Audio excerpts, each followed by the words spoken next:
The day she told me we should take a break, I felt a strange mix of relief and dread.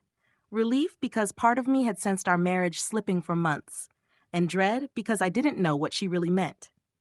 She said it casually, almost too casually, as if she were talking about taking a break from a TV show instead of the life we had built together. I think we need some time apart, she said, avoiding my eyes. Just some space to think. I nodded slowly, trying to mask the knot forming in my chest. Okay, I replied, though every fiber of me wanted to ask why, to demand the truth. But she wouldn't give it to me. She said she needed to figure things out, and I was supposed to trust her. A week passed, and then came the texts. At first, I ignored them, hoping I was imagining things. But the tone changed, the messages becoming more frequent, more intimate. They were from him, her ex. The man she had supposedly moved on from years ago, the man she claimed was nothing but a memory. I couldn't believe it at first. I stared at my phone in disbelief, reading the messages over and over. She was meeting him, talking to him, laughing with him, all behind my back while I tried to give her the space she demanded. When I confronted her, she didn't deny it. Instead, she tried to explain, her voice trembling, her eyes pleading. "It's not what you think," she said. "We just ran into each other. It was harmless." But I saw the truth in her gaze. The same gaze that had once promised love and loyalty now held shame and guilt. She had chosen him, even if she couldn't say it out loud.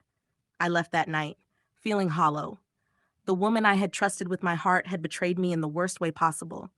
But I didn't shout. I didn't scream. I simply walked away, letting the silence do what words never could. Over the next few days, I collected the proof.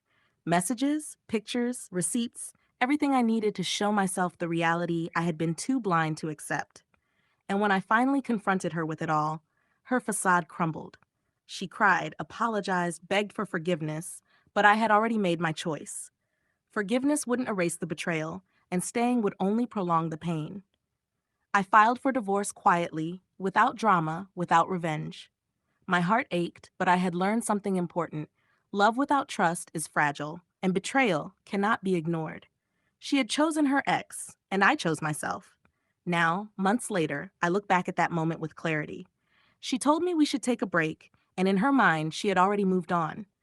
I lost the woman I loved, but I found myself again, a stronger, wiser version of the man who refused to be a victim of deceit. Sometimes the hardest truth is also the most liberating.